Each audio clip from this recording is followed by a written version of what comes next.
अस्सलामुअलैकुम friends, welcome back to my channel novels की दुनिया। फ्रेंड्स, आज हम अपने नावल का नेक्स्ट पार्ट स्टार्ट करते हैं। जैसा कि आपको पता है कि हमारा नावल है इश्क सुबहान अल्लाह। तो अपने कमेंट का इजहार ज़रूर करें ताकि मुझे पता भी चले कि जो नावल मैं पढ़ रही हूँ वो आप लोगों को पसंद आ रहा है या नहीं पसंद आ रहा। तो आपका टाइम वेस्ट किए बिना हम अपना नावल स्टार्ट करते हैं। इलेक्शन की वजह से उसकी काफ़ी क्लासेस मिस होती थी। वो जानता था, मगर इसे इससे फ़र्क नहीं पड़ता था। वो खान था, London university of business administration का टॉपर। इसका तलीमी रिकॉर्ड शानदार था। इसे भला चंद क्लासेस मिस करने से क्या फ़र्क पड़ जाना था, क्योंकि वो चाहे यूनी आए ना आए, टॉप इसे ही करना था। इसी चीज़ ने इसे मगरूर बना दिया था। ऊपर से वो मशहूर बिजनेसमैन सफ़ीर खान का बेटा था, जिसके फंड्स अक्सर बेशतर यूनी में आते रहते थे। यही वजह थी कि कोई भी प्रोफेसर या प्रिंसिपल इसे कुछ नहीं कह सकते थे। मगर बहरहाल वो कुछ देर को शोर शराबे से बचने के लिए क्लास की जानिब बढ़ गया था। ब्लू जीन्स पर वाइट शर्ट पहने वो अपनी नीली मगरूर आंखों को ब्लैक ग्लासेस से कवर किए, शाने पर एक साइड बैग लटकाए वो शाहाना अंदाज में चलता क्लासरूम में इंटर हुआ था। इसने सर वाजिद से इजाज़त लेना भी ज़रूरी नहीं समझा था और चलता हुआ अपनी मखसूस नशिस्त तक पहुंचा था, जो कि अभी भी खाली ही थी। सारे स्टूडेंट इसी की तरफ मतवज्जा थे, खासकर लड़कियां, जिन्हें वो सिरे से नज़रअंदाज करता आगे बढ़ चुका था। Stop mister Khan, sir Wajid ने गुस्से से इसे रोका था। यस, खान पलटा था और बेजारियत से इनकी जानिब देखते हुए बोला था, are you in your sense? Sir Wajid ने इसे घूरते हुए पूछा था। No sir, absolutely I am not, and the proof is my presence in your class. और बज़ाहिर संजीदगी से कहता गहरा तंज कर गया था, जिसके पीछे की वजह सर वाजिद और सिर्फ ही वाकिफ़ थे। सर वाजिद ने इसे घूरा था। इसकी बात पर क्लास में दबी दबी हंसी और सरगोशियाँ गूंजने लगी थीं। साइलेंस। सर वाजिद की आवाज़ पर क्लास में सन्नाटा छा गया था, जबकि खान अपनी बात मुकम्मल करते ही अपनी सीट पर बैठ चुका था। Now you can start the lecture. वो सीट पर काफ़ी स्टाइल से बैठा ऊंची आवाज़ में बोला था, जबकि अंदाज़ तहकमाना था। इसकी आवाज़ पर सोचों में गुम सर वाजिद चौंके थे। अब वो इसे मज़ीद कुछ कहने का मौका दिए बिना एक बार फिर से अपने लेक्चर की जानिब मतवज्जा हो चुके थे। इलेक्शंस की तैयारियों की वजह से आज सर जब्बार की क्लास नहीं है, एक लड़की ने दूसरी को बताया था। उफ़, यानी अब 1 घंटा फ्री, मतलब खवारी डिपार्टमेंट में दाखिल होती ज़रवा ने इस लड़की की बात सुनते ही दिल में सोचा था। खैर, वो अपनी चादर संभालती अपना बैग थामे एक जानिब से एक जानिब बढ़ने लगी थी। वो एमए इंग्लिश के फ़र्स्ट ईयर में थी, यानी ये इसका यूनी में पहला साल था और इसकी किसी से ज़्यादा जान पहचान ना थी। चलो आज यूनी ही घूम लिया जाए, ज़रवा ने सोचते हुए एक जानिब कदम बढ़ा दिए थे। वो अभी कुछ ही दूर गई थी कि इसे महसूस हुआ कोई इसका पीछा कर रहा है। इसने जल्दी जल्दी कदम उठाना शुरू कर दिए थे। क्योंकि ये यूनी का काफ़ी वीरान गोशा था, इसलिए अब इसे डर लगने लगा था। ज़रवा ने पीछे मुड़कर देखा तो वहाँ कोई न था। इसने सुकून का सांस लिया था और सामने वाले डिपार्टमेंट में फ़रियाल को बुलाने चल दी थी। फ़रियाल और आनिया आर्ट्स की स्टूडेंट थी। वो अक्सर साथ ही पाई जाती थी। ज़रवा की भी आनिया से बनती थी, इसी वजह से इन तीनों की काफ़ी गहरी दोस्ती थी। तैयारियां कैसी चल रही हैं? इसने कॉल पिक करते ही पूछा था। यस बॉस, सब ओके है, जीत आपकी ही होगी इंशाल्लाह, दूसरी तरफ से जोश से बताया गया था। ओके फ़ाइन, इसने कहते ही कॉल काट दी थी और एक जानिब चल दिया था। जैडके की आंखों में अनोखी सी चमक थी। जवरेज़ अपने ग्रुप के साथ यूनी का रेडवर में था जब अपने ध्यान में चलता खान वहाँ पहुँचा था। इसे देखते ही इत्तेहाद पार्टी के मेंबर्स ने नारे लगाने शुरू कर दिए थे। इत्तेहाद पार्टी जिंदाबाद, इत्तेहाद पार्टी जिंदाबाद। खान ने हाथ के इशारे से इन्हें खामोश करवा दिया था। इसके सिर्फ एक इशारे पर ही वहाँ गहरा सकूत छा गया था। जवरेज़ ने नागवारी से इसकी जानिब देखा था। खान की आंखों में भी इसके लिए नफरत थी। जीतेगी तो हमदर्द पार्टी ही, आखिर को अपने जवरेज़ खान की पार्टी है, एक मंजले ने कमेंट पास किया था। क्यों भाई, इत्तेहाद पार्टी किसी से कम तो नहीं, अपने खान से जीतना इम्पॉसिबल, एक और कमेंट दिया गया था। बकवास बंद करो तुम सब अपनी। जवरेज़ धाड़ा था। खान ने एक तहकीर भरी निगाह इस पर डाली थी। जवरेज़ अब चलता हुआ इसके मुकाबिल आया था। खान ने बेजारगी से इसकी जानिब देखा था। समझते क्या हो खुद को, बहुत ही कोई ऊंची शय हो तुम। एक इशारे पर हजूम को खामोश करवाया तो तुम्हें लग रहा है तुम्हारे इशारे पर ही सब वोटर्स तुम्हें मिल जाएंगे और तुम जीत जाओगे, है ना? जवरेज तमस्खर भरे अंदाज में इसकी जानिब देखते हुए पूछ रहा था। सब इनकी जानिब मतवज्जा थे। हैरत अंगेज़ तौर पर खान खामोशी से इसकी बात सुन रहा था और जब बोला तो जवरेज को आग लगा गया था। जो मैं हूँ वो तुम चाह कर भी नहीं बन सकते, इसलिए कोशिश भी मत करो। और हाँ, जीतना खान के खून में शामिल है, इसीलिए खान को दूसरों की तरह जीतने के लिए किसी किस्म की तंगो दूध की ज़रूरत नहीं। वो अपने इसी मगरूराना अंदाज में बोला था जो इसके लहजे का हिस्सा था। इसकी बात ने सामने खड़े जवरेज को आग ही तो लगा दी थी। लिसन यू, जवरेज गुस्से में सीधे हाथ को पंच की तरह उठाता इसे मारने इसकी जानिब बढ़ा था। खान ने सेकंड से भी कम वक्फे में इसकी कोशिश नाकाम की थी। हाँ, माना तुम्हें अपनी बॉक्सिंग के जौहर दिखाने का बहुत शौक़ है, पर अभी नहीं। ये फ़ाइट तुम पर ढैवर ही। वो क्या है ना, मुझे ज़रूरी काम है, इसलिए फालतू लोग मुंह लगकर मैं अपना टाइम वेस्ट नहीं करना चाहता। So good bye cousin. वो कहता हुआ एक झटके से इसका हाथ छिड़कता वहाँ से निकलता चला गया था। Bloody idiot. इसके जाने के बाद जबरेज तलमलाए हुए गुस्से से दौड़ा था। आनिया तुम फ्री हो? ज़रवा ने लाइब्रेरी से निकलती आनिया से पूछा था। हाँ, बस फ्री ही हूँ, कोई काम है क्या? आनिया ने मुस्कुराते हुए इससे पूछा था। अरे नहीं यार, आज क्लासेस नहीं है तो मैं सोच रही थी घर ही चली जाऊँ, पर अभी ड्राइवर नहीं आया और मैं मोबाइल घर भूल आई हूँ, इसलिए सोचा तुम्हारे सेल से कॉल कर लूँ। ज़रवा अब इसके साथ चलती इसे बता रही थी। ऐसा करते हैं, हम दोनों साथ ही चलते हैं, मेरी भी कोई क्लास नहीं है। अब आनिया ने इसे बताया तो ज़रवा ने इस बात में सर हिलाया था। वो और आनिया एक साथ ही चल दी थी। ये बेवकूफ़ ज़रवा आनिया के साथ क्यों जा रही है? इसने दोनों को एक साथ कार में बैठते देख दिल ही दिल में सोचा था। खैर, आई डोंट केयर, इसने सोचते हुए कदम एक जानिब बढ़ा दिए थे। इसका रुख अपनी पसंदीदा जगह की तरफ था, क्योंकि वो जिस काम के लिए यूनी आया था वो हो चुका था। मैंने सब रास्तों को नापा है, तुम से बस चांद तक की दूरी है। ज़रवा के ना करने के बावजूद आनिया इसे जवरेज हाउस ले आई थी। अरे मेरी गुड़िया, ज़रवा आई है। आनिया के साथ आती ज़रवा को देखकर समाहर बेगम खुशी से खिल उठी थी। ज़रवा इनकी भतीजी होने के साथ साथ इनकी प्यारी दोस्त ज़ुनैरा नाज की वाहिद निशानी थी।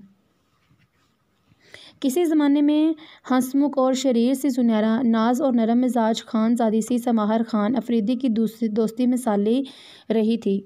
इन्हें भाई भाभी के अलावा भी ज़रवा बेहद अजीज़ थी, जबकि वो ज़रवा की भी समाहर बेगम से बहुत बनती थी।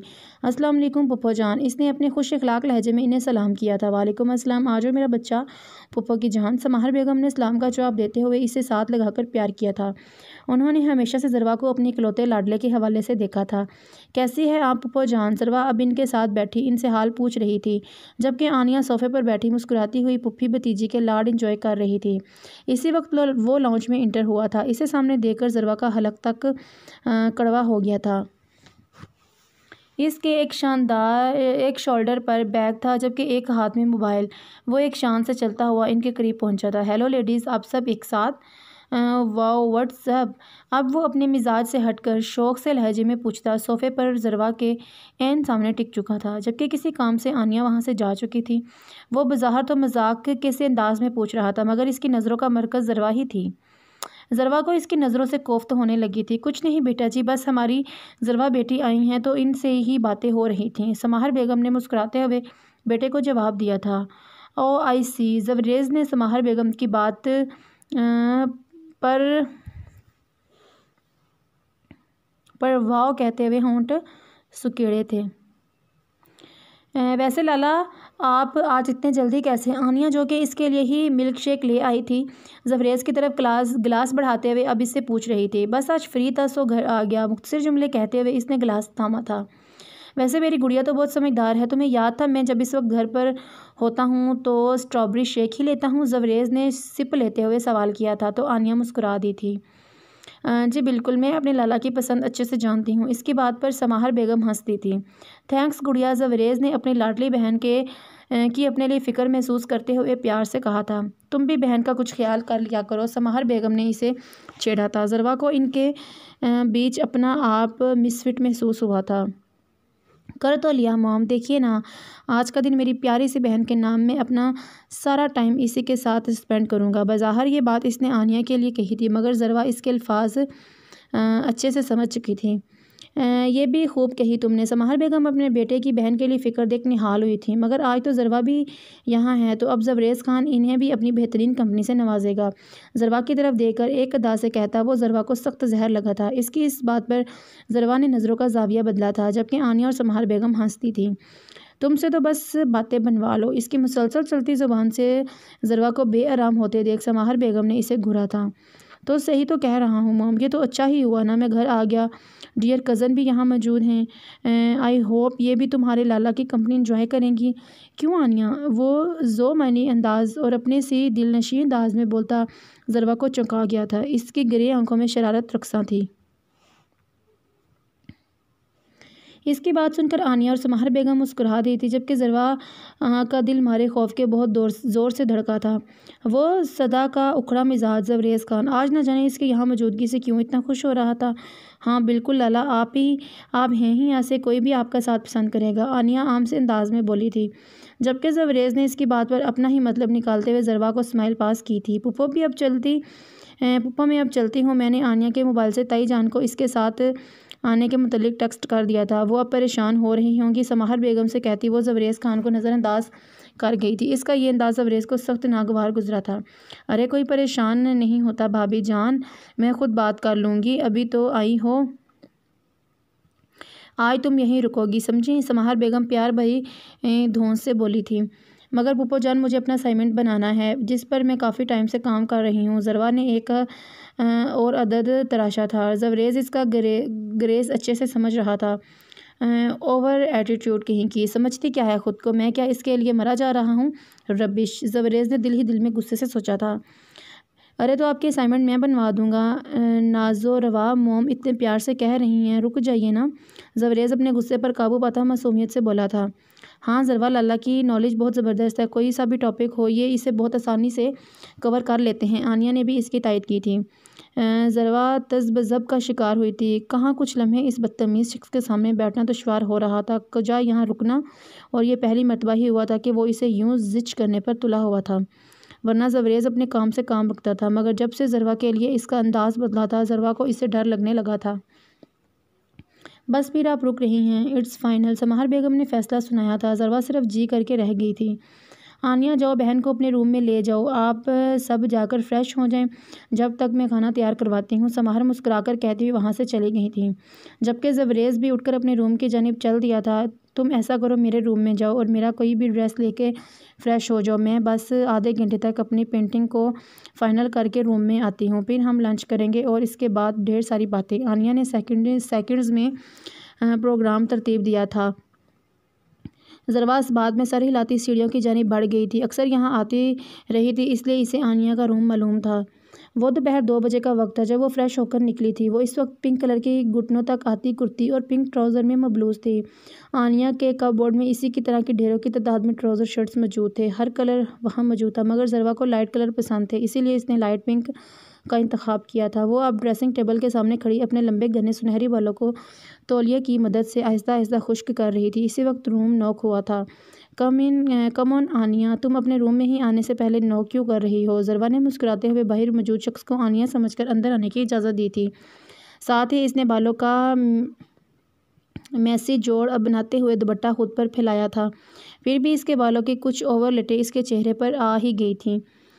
Oh my god, you are looking gorgeous in this pink dress. इसने अंदर आते ही ज़रवा की तरफ देखते हुए अपने इसी अज़ली मुँह फट अंदाज में कमेंट पास किया था। ज़रवा तो इसे सामने देखकर शर्म से पानी हुई थी, ऊपर से इसके अल्फाज, उफ ज़रवा की बच्ची, तो क्यों रुकी यहाँ? वो दिल ही दिल में जी भर के ख़ुद को यहाँ रुकने पर कोस चुकी थी।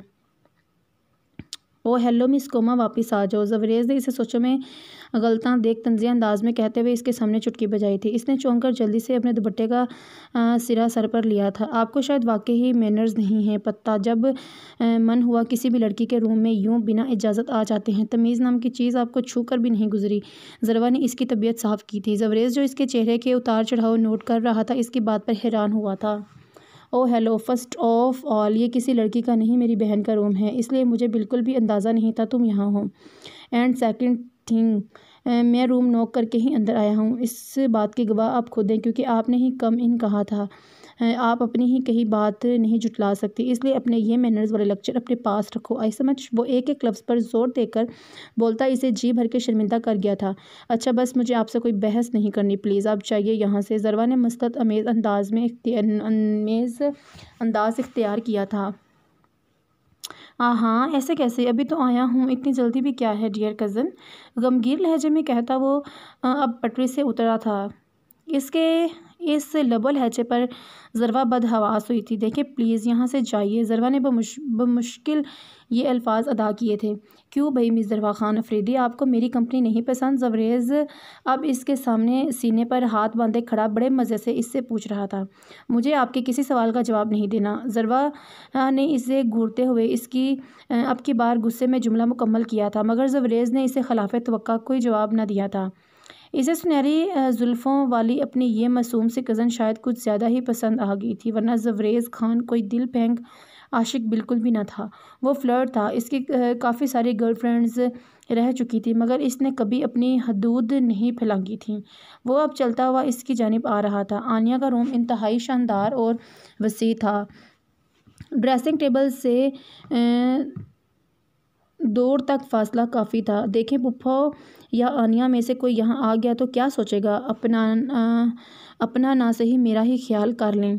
प्लीज़ यहाँ से जाएं। ज़रवा ने इसे अपनी तरफ आते देख रूहानसी अंदाज में कहा तो ज़वरेज़ के कदम वहीं थमे थे। प्लीज़ जाएं, मुझे आपसे कोई बात नहीं करनी। ज़रवा ने इसे रुकते देख फिर से कहा तो ज़वरेज़ लंबे लंबे कदम उठाता इसके करीब पहुँचा था। इसके करीब आने से ज़रवा का सांस रुका था। इनके बीच अब फासला तकरीबन 4 कदम का था। जा रहा हूँ क्योंकि मेरी वजह से कोई तुम्हें कुछ कहे, ऐसा मैं हरगिज़ भी नहीं चाहूँगा। अंडरस्टैंड? अब वो इसकी आंखों में आंखें डाले अपने अंदर उठे तैश पर काबू पाते हुए इससे सवाल कर रहा था। ज़रवा ने इस बात में सर हिलाया था गोया सब समझ गई हो। इस पल ज़रवा को महसूस हुआ था कि ज़वरेज़ में इंसानियत बाकी है।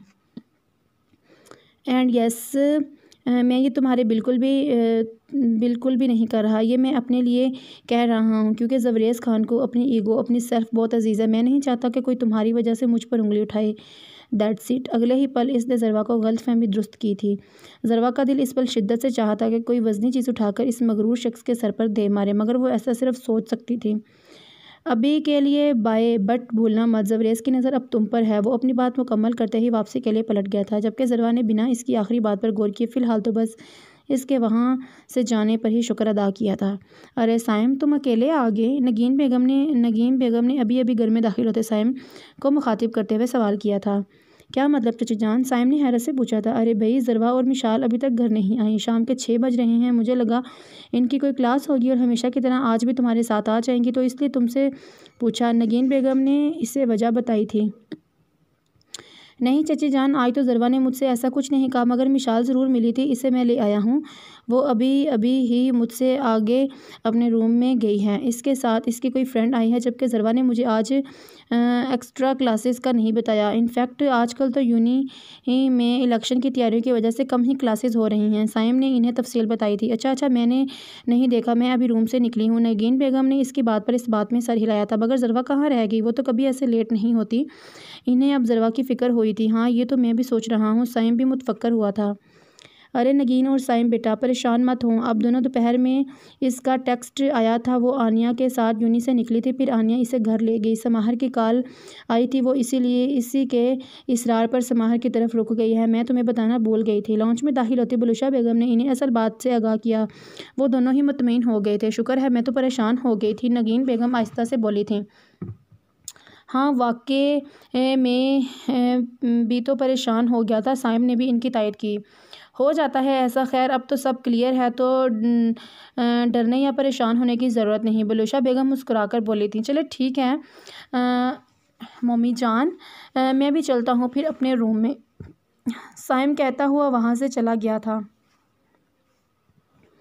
खिलाफ़े मामूल वो आज डिनर पर मौजूद था। तो साहबजादे, आज तुमने भी डाइनिंग टेबल को रौनक बख्श दी। इसे डाइनिंग हॉल में दाखिल होते देख सफ़ीर खान ने तंज़िया अंदाज में कहा था, जिसे वो नज़रअंदाज करते हुए चेयर पर बैठ चुका था। आपने शायद सुना नहीं बेटा जी, हम आपसे मुखातिब हैं। इसे खामोश देखकर उन्होंने फिर से तंज किया था। बाकी सब खामोश बैठे थे। ज़ाहिर खान ने सर उठाकर इनकी जानिब देखा था। जी फरमाइए, मैं सुन रहा हूँ, बल्कि मैं आपका लेक्चर सुनने ही तो आज ख़ास यहाँ मौजूद हूँ। तंज़िया अंदाज में जवाब देता वो इन्हें बता गया था कि वो इन्हीं का बेटा है। देख रही हैं आप किस कदर बदतमीज़ हो गया है ये लड़का, उन्होंने बलूशा बेगम की तरफ देख कर गुस्से से कहा था। आप कुछ कह रहे थे गालिबन। ज़ाहिर ने इनकी तवज्जो खुद की तरफ करवाई थी। मुराद खान कुछ कहने वाले थे कि नगीन बेगम ने इन्हें खामोश रहने का इशारा किया था। तुम्हें तो अपने बाप दाद की और ख़ानदान की इज़्ज़त का कोई ख्याल नहीं, मगर हमें तो है, इसलिए तुम्हारे लिए अच्छा होगा तुम जो ये खराफात अपने दिमाग में लिए घूम रहे हो ना, जो ये इलेक्शन और सियासत का भूत तुम पर सवार हुआ है, इसे जल्द अज जल्द दिमाग से निकाल दो, वरना हमसे बुरा कोई नहीं होगा। आपसे बुरा तो कोई हो भी नहीं सकता। ज़ाहिर बड़बड़ाया था। उन्होंने गुस्से में इसे ठीक ठाक सुना दी थी। क्या कहा तुमने? उन्होंने इसे घूरा था। आज फिर से इनका जलाली मूड ऑन हुआ था। सियासत मेरा शौक़ है और मैं आपके लिए अपना शौक़ हरगिज़ नहीं छोड़ सकता हूँ। आप ये बात अपने दिमाग में से निकाल दीजिए कि मैं आपकी बात मानूँगा। वो बदतमीज़ी के में कहता चेयर से उठकर खड़ा हुआ था। ये लबो लहजा, ये अंदाज़ इसकी ज़ात का हिस्सा न थे, मगर कुछ साल पहले के वाक़ये ने इसे इस कदर सख्त और बेहिस बना दिया था। वो अपनी बात मुकम्मल करते ही वहाँ से निकलता चला गया था। ये लड़का हमें ख़वार करवा कर रहेगा, सफ़ीर खान गुस्से से बोले थे, जबकि इसके जाने के बाद आज एक बार फिर से बलूशा बेगम जी भर के शर्मिंदा हुई थी। इसे जब से ज़रवा के जवरेज़ हाउस रुकने का पता चला था, वो शदीद गुस्से में था। वो इस वक्त इतनी ठंड में भी बिना किसी गर्म कपड़े या शॉल के रफ से हुलिये में लॉन में मौजूद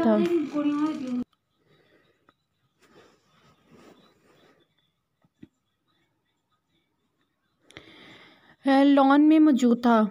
वो यहाँ से वहाँ टहलता हुआ ना जाने क्यों इस तरह की सी कैफियत में था। बिलाखिर इसने कुछ सोचते हुए समाहर बेगम के नंबर पर कॉल मिलाई थी। अस्सलाम वालेकुम पप्पा जान। इसने कॉल रिसीव करते होते ही सलाम किया था।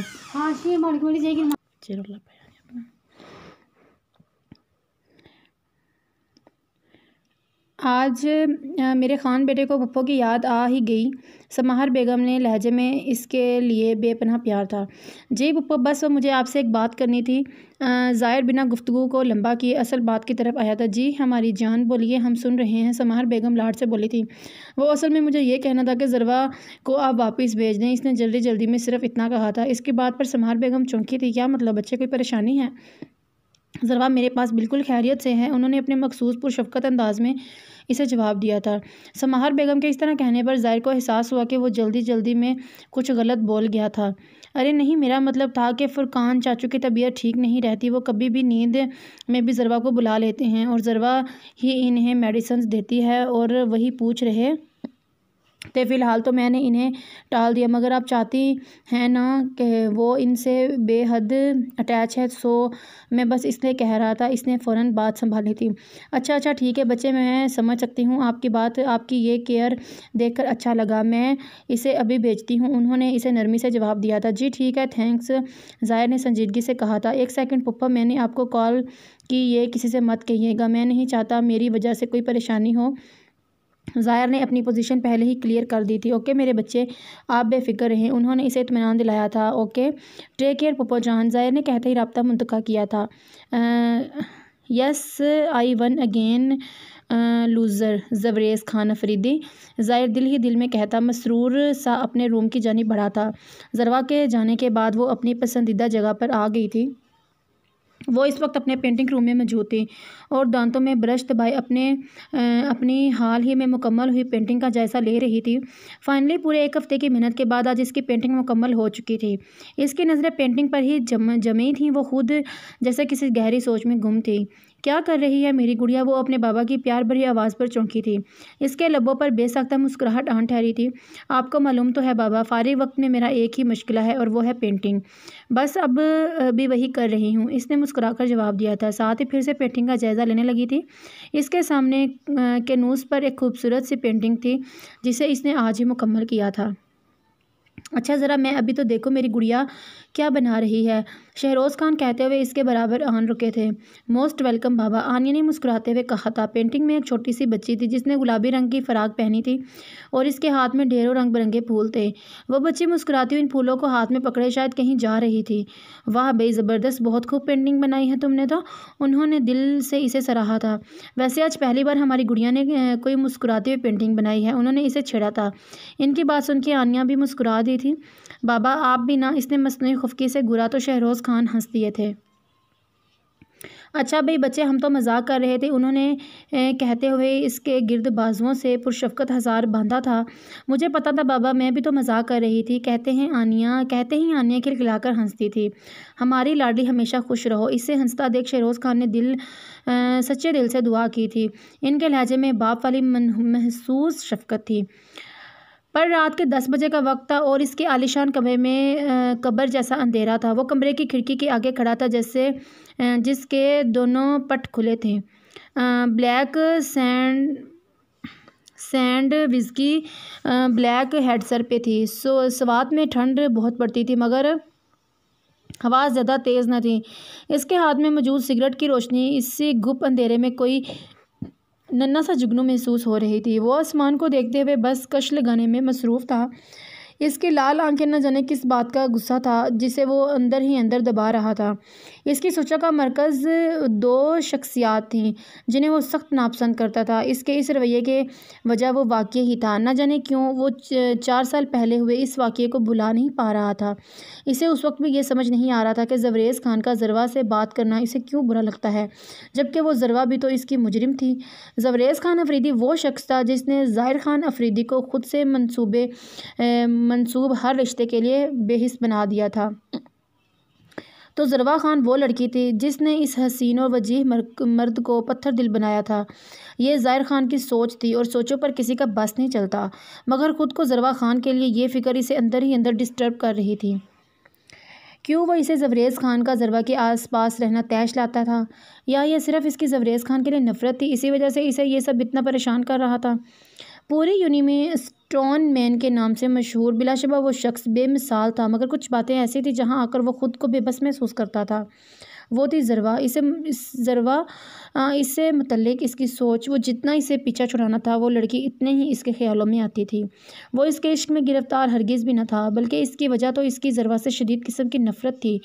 जो इसकी सोच थी शायद हकीकत कुछ और ही थी। पिछले 4 साल से ज़वेरेज़ ने इसका मुकाबला चल रहा था, जिसमें कभी जीत इसकी होती, कभी बाजी ज़वेरेज़ ले जाता था, मगर इनकी ये जंग जारी रहती थी। न जाने आगे चलकर ये हार जीत का ये खेल क्या रंग लाने वाला था। इसके ज़िंदगी का ऐन मकसद ज़वेरेज़ खान को बर्बाद करना था, ये इसका ख्याल था। मगर तफ है इस पर जो कभी किसी पर इसकी ये सोचें आश्कार हुई थीं। वो लम्हों में तासुरात बदलने का हुनर रखता था। कोई भी शख्स 1000 बार भी इससे मिलकर इसे समझ नहीं पाता था। ज़ाहिर खान एक पहेली था जिसे सुलझाना हर किसी के बस में न था। तेरे हुस्न ने ये राज खोला है सनम, हसीन हो तो नीयत बदल ही जाती है। एक झटके से इसकी लैंड क्रूज़ खान हाउस के सामने रुकी थी। खिलाफत वक्त का पूरा रास्ता वो खामोश रहा था, जबकि ज़रवा ने भी दिल ही दिल में इसके खामोश रहने पर खुदा का शुक्र अदा किया था।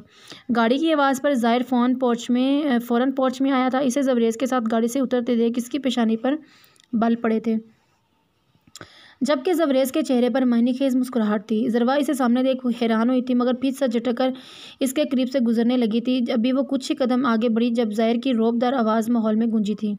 स्टॉप मिस ज़रवा खान अफरीदी, ज़ाहिर ने इंतहाई गुस्से में तकरीबन दाड़ के कहा था। ज़रवा की रूह फना हुई थी जब कदम वहीं थम गए थे। Hey Khan, what's wrong with you? Zavrez का इसका ये अंदाज़ नागवार गुजरा था, इसलिए फ़ौरन बोल पड़ा था। Oh just shut up your mouth, I am not talking with you, understand? Zahir पहले ही कई गुना तेज़ आवाज़ में चिल्लाया था। ये वाइल नवंबर के दिन थे, सर्दियों की आमद थी। रात के 10 बजे ही हर तरफ होका सा आलम था।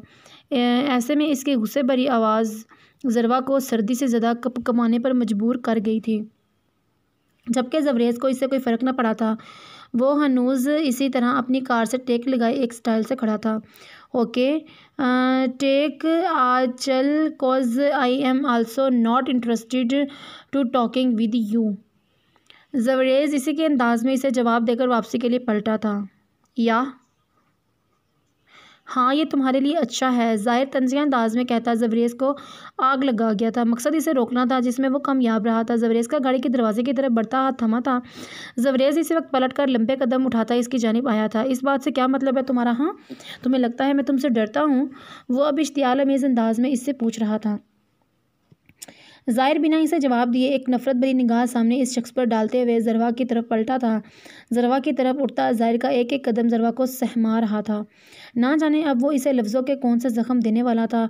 ज़रवा जानती थी ज़ाहिर ख़ान इससे बेहद नफ़रत करता है, जिसका इजहार भी वो अक्सर अपने रवैये से करता रहता था।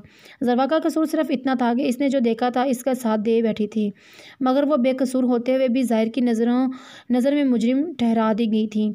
वो ज़रवा से नफ़रत करता था और बहुत शदीद करता था। वो इसकी तज़लील का कोई मौका हाथ से न जाने देता था। इसका ये रवैया ज़रवा के नन्हे से दिल को तोड़ देता था। ज़ाहिर इसके पास आकर रुका था और अपनी लहू रंग होती आंखों से इसकी जानिब देखने लगा था। इसकी खुद पर जमी गैज़ो गज़ब से भरी निगाहों से इस पल ज़रवा को बेहद खौफ महसूस हुआ था। लिसन, तुमसे मैं बाद में निपटूंगा। तुम सिर्फ अंदर जाकर अपना मुंह बंद रखना और किसी पर यह जाहिर मत करना कि तुम्हें वापस मैंने बुलाया है। अंडरस्टैंड? ज़ाहिर ने अपनी बात कहकर आखिर में इससे पूछा था। ज़रवा, जो कि हैरानगी से इसकी बात सुन रही थी, बेख्तियार ही इस बात में सर हिला गई थी। गुड, नाउ यू मे गो। ज़वरेज़ को इसके इस हाकमाना अंदाज से चिढ़ थी। वो हर किसी पर रौब जमाता रहता था। ज़रवा को जैसे ज़िंदगी की नवीद मिल गई थी। वो बिना इसकी जानिब देखे दौड़ने के इस अंदाज में वहाँ से निकली थी। ज़ाहिर पलटकर जवरेज़ की तरफ आया था। तुम ये जो उल्टी सीधी हरकतें करते फिरते हो ना, इनसे बाज आ जाओ, क्योंकि अगर मैंने तुम्हें अपने तरीके से समझाया तो यकीनन तुम्हें मेरा तरीका बिल्कुल पसंद नहीं आएगा। ज़ाहिर ने अब इसकी तरफ देखते हुए स्पॉट लहजे में इसे वार्निंग दी थी, जिसका जवरेज़ पर असर होना नामुमकिन ही था। पहले तो तुम ज़रवा पर अपनी हुकूमत जताना बंद करो, और दूसरी बात ये मत भूलो कि इस रात ज़रवा ने भी मेरा साथ दिया था तुम्हें शिकस्त देने में। वो तंज़िया अंदाज में कहता इसके ज़ख्मों को उधेड़ गया था। इसकी बात पर बेख्तियारी ज़ाहिर का हाथ उठा था, जिसे ज़वरेज़ ने बाआसानी रोक लिया था। You bloody! ज़ाहिर ने इसे पंच मारने के लिए हाथ उठाया था। हाँ डियर कज़न, अपनी ही बात से फिर रहे हो। मैं जानता हूँ तुम्हें अपने ज़ोरे बाजू पर बड़ा नाज है और अपनी ताकत के जौहर दिखाने का भी बड़ा ही शौक़ है, मगर वो क्या है ना, फ़िलहाल मेरे पास तुम्हारी ये फजूल ख्वाहिशात पूरा करने का वक्त नहीं है, इसलिए इलेक्शन के बाद फ़ुर्सत से इस बारे में सोचूंगा। वैसे तो तुम इलेक्शन हार कर यूनी में नज़र ही नहीं आओगे, और अगर आ भी गए तो ज़वरेज़ को चैलेंज करने की हिम्मत कभी ना कर सकोगे। ज़वरेज़ इससे भी ज़्यादा सर्द लहजे में बोलता हुआ इसी के जुमले अपने अज़ली मगरूराना अंदाज में इसे लौटा गया था। जीत से पहले जीत का जश्न मनाने वाले लोग बेवकूफ़ कहलाते हैं। गालिबन ऐसा ही कुछ इनका था। न तुम थे, वैसे तुम भी तकरीबन ऐसा ही कुछ कर रहे थे। ज़ाहिर अब तंज़िया अंदाज में इससे सवाल करता अब इसकी बात याद दिला रहा था। ज़वरेज़ ने दांत किचकिचाए थे। Hey you don't be over smart, एक एक लफ्ज़ चबा चबा कर बोला था। जो मैं हूँ मुझे वो बनने की ज़रूरत नहीं, जिसे ज़रूरत है वो इन सब बातों पर गौर करे। फ़िलहाल मैं चलता हूँ। वो क्या है ना, मेरा वक्त बहुत कीमती है, जिसे मैं तुम जैसे 2% के आदमी के साथ बहस करके बर्बाद नहीं करना चाहता। सो बाय बैड नाइट। ज़ाहिर मज़े से बात मुकम्मल करता इसे तपाते हुए वापसी के लिए पलट गया था। ओवर कॉन्फिडेंट ले डूबता है मिस्टर ज़ाहिर ख़ान अफरीदी। ज़वरेज़ की पाटदार आवाज़ पर ज़ाहिर के कदम थमे थे। ज़ाहिर ख़ान वो सितारा है जो चमकने के लिए बना है, इसलिए तुम बेफिक्र रहो। मैं डूबा तो तुम्हें भी साथ लेके जाऊंगा। वो बिना मुड़े इसका जवाब देता वहाँ से निकलता चला गया था। कौन डूबता है और कौन नहीं, ये तो वक्त बताएगा। ज़वरेज़ सोचते हुए गुस्से में कार की जानिब बढ़ा था। इसकी आंख खुली तो घड़ी सुबह के 9 बजा रही थी। रात वाला वाक़या सिरे से इसके ज़हन से निकल चुका था। ओ माय गॉड, ये क्या हुआ? मैं आज यूनी के लिए लेट हो गई। ज़रवा ने सर पर हाथ मारा था और फ़ौरन बेड से उतरी थी। ओह नो, आज तो असाइनमेंट सबमिट करवाना था। ज़रवा सोचते हुए कपड़े लेने कपबोर्ड की जानिब बढ़ी थी। जल्दी जल्दी में जो हाथ में आया निकाल कर फ्रेश होने वाशरूम की जानिब बढ़ी थी। अगले 15 मिनट में वो मुकम्मल रेडी थी। वाइट कलर की लॉन्ग शर्ट जिसकी नेक और दामन पर मल्टी कलर की मुल्तानी कढ़ाई थी और वाइट ट्राउज़र पहने वो बेइंतहा खूबसूरत लग रही थी। जब जेड के का लॉकेट पूरी शान से इसके गले में जगमगा रहा था। लंबे घने सुनहरी बालों को इसने चोटी की शक्ल दी थी। इसने अपना मल्टी कलर शिफॉन का दुपट्टा सर पर सलीके से सेट किया था और मेहरून शाल खुद पर अच्छे से लिपटा कर वो मुतमईन सी नज़र खुद पर डालकर अपना बैग उठाती बाहर की जानिब बढ़ी थी। ब्लू जीन्स पर वाइट शर्ट और ब्लू ही लेदर की जैकेट पहने वो बेहद हैंडसम लग रहा था। बिलाशुबा वो मर्दाना वजाहत का मुकम्मल शाहकार था और इसकी सुर्ख और सफ़ेद रंगत पर यह कलर जच रहा था। अपने बुरे बालों को इसने स्टाइल में जेल से सेट किया था, जबकि नीली समंदरी सी आंखों को ब्लैक ग्लासेस से कवर करते हुए इसने खुद पर परफ्यूम स्प्रे किया था और वो पनाह वजीब मर्द था, मगर वो मुस्कुराता बहुत कम था। इस वक्त भी इसके अनाबी लब आपस में सख्ती से पेवस्त थे। इसने अपना मोबाइल और की चेन उठाया था और रूम से निकला था।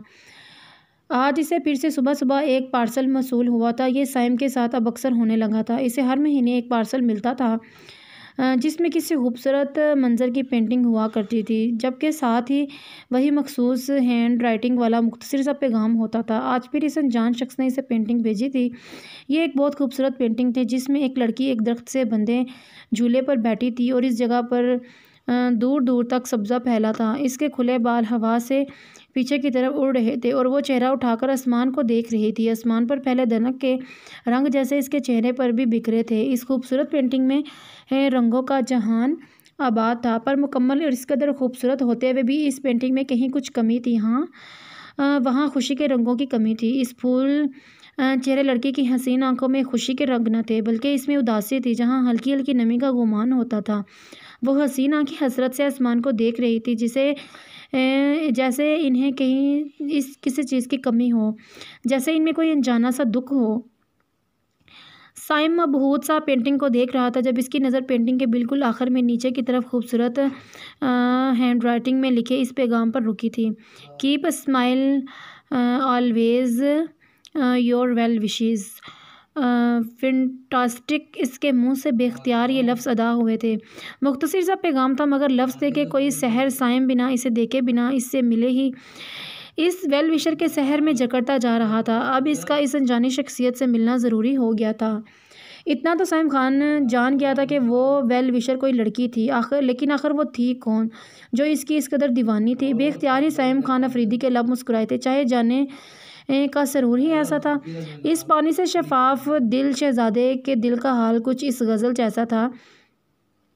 मेरे अजनबी मेरे आशना कभी काश तुझसे मैं कह सकूं, मेरे अजनबी मेरे आशना कभी काश तुझसे मैं कह सकूं कि ये साआतें हैं कठिन बहुत, मेरे ज़ख्म जहाँ की तबीयत आ, मेरे तन बदन से भी रब्त रख, मेरे तन बदन से भी रब्त रख, मेरी रूह के भी करीब आ, मेरे अजनबी मेरे आशना कभी काश तुझसे मैं कह सकूं, मेरे अजनबी मेरे आशना कभी काश तुझसे मैं कह सकूं, मैं भी बिन तेरे ना अब रह सकूं, मैं भी बिन तेरे अब न रह सकूं। अब तो तुम्हें ढूंढना ही होगा माई वेल विशर, और एक दिन साइम खान तुम्हें ज़रूर ढूंढेगा। इसने मुस्कुराते हुए दिल ही दिल में सोचा था। साइम वो पेंटिंग भी पिछली 4 पेंटिंग्स के साथ रखकर रूम से बाहर निकला था। ये इसका दूसरा राउंड था। वो 2 राउंड मुकम्मल कर चुका था। वो अपनी फ़िटनेस के साथ कभी समझौता नहीं करता था। इसने कान में हेडफोन्स लगा रखे थे, मगर वो ग्राउंड से बाहर आ चुका था। अभी वो ग्राउंड से बाहर आया ही था कि इसके मोबाइल पर कॉल आ रही थी। जवरेज़ ने मोबाइल स्क्रीन पर बाबा जान कॉलिंग देखकर फ़ोन कॉल रिसीव की थी। Yes baba, I am coming. जवरेज़ ने मुंह बनाकर हाँ में जवाब दिया था और जवरेज़ हाउस की जानिब चल दिया था। ताई जान, मेरा आज यूनी जाना बहुत ज़रूरी है, मुझे अपना असाइनमेंट सबमिट करवाना है, ज़रवा ने बलूशा बेगम को बताया था। ज़र बीबी घर का 3 गाड़ियाँ तो बाहर गया है और वो जो हैं इनका ड्राइवर नहीं है, अब आप कैसे जाएगा। गुल ने भी गुफ्तगू में हिस्सा लेना ज़रूरी समझा था। ज़रवा के लिए ये बात शौक ही तो थी, क्योंकि अब इस वक्त 10 बज रहे थे। इसे हर हाल में 11 बजे क्लास में पहुंचना था। अब क्या करूँ, ज़रवा इसी उदासी से बोली थी। ताई जान, मैं पब्लिक ट्रांसपोर्ट से चली जाऊँ। ज़रवा ने पूछते हुए इजाज़त तलब निगाह से इनकी जानिब देखा था। ख़बरदार, ऐसा सोचा भी, हमारी लाडली अब बसों में धक्के खाती फिरेगी, बिल्कुल भी मंजूर नहीं ये हमें। उन्होंने कतई अंदर ज़म कहा था, मगर मगर इनका लहजा नरम ही था। ज़रवा ने मुंह बसूरा था। मैं कुछ बोलूँ जी? गुल जो पूरी तवज्जो से इनकी बातें सुन रही थी फिर से बोली थी। गुल ये मना करेंगी तुम तब भी बोलोगी ही, इसलिए बोल ही लो। अंदर आती नगीन बेगम ने बोलने के साथ इसे घूरा था। ही गुल हंसी थी। अब फूटो भी बलूशा बेगम ने इसे लताड़ा था। ज़रवा तो परेशान खड़ी थी। ताई जान ने साइम को कॉल की, वो क्लास में था, वरना ज़रवा को यूनी जाने में कोई मसला ही न था। वो खान बाबा भी तो घर में ही हैं। अगर बड़ी बेगम बोलेंगी तो क्या पता वो मेरा मतबल गुल झिझकी थी, जबकि बलूशा बेगम मुस्कुरा दी थी। इन्हें इसकी आधी बात का पूरा मतलब समझ आ गया था। ज़रवा का तो सांस रुक गया था खान का नाम सुनकर। कुजा वो इसके साथ जाती, इससे पहले वो इनकार करती। ताई खान जान की बात ने इसे खामोश करवा दिया था। गुल वैसे तो तुम बहुत बेवकूफ़ हो, पर आज तुमने बहुत अक्लमंदी वाली बात की है। बलूशा बेगम की बात पर गुल शर्माई थी। जी वो तो बस मैं हूँ ही सियानी, गुल दांत नकूसते हुए बोली थी। अब जाकर काम करो अपना। नगीन बेगम ने इसे मज़ीद फैलते देख फ़ौरन वहाँ से भगाया था।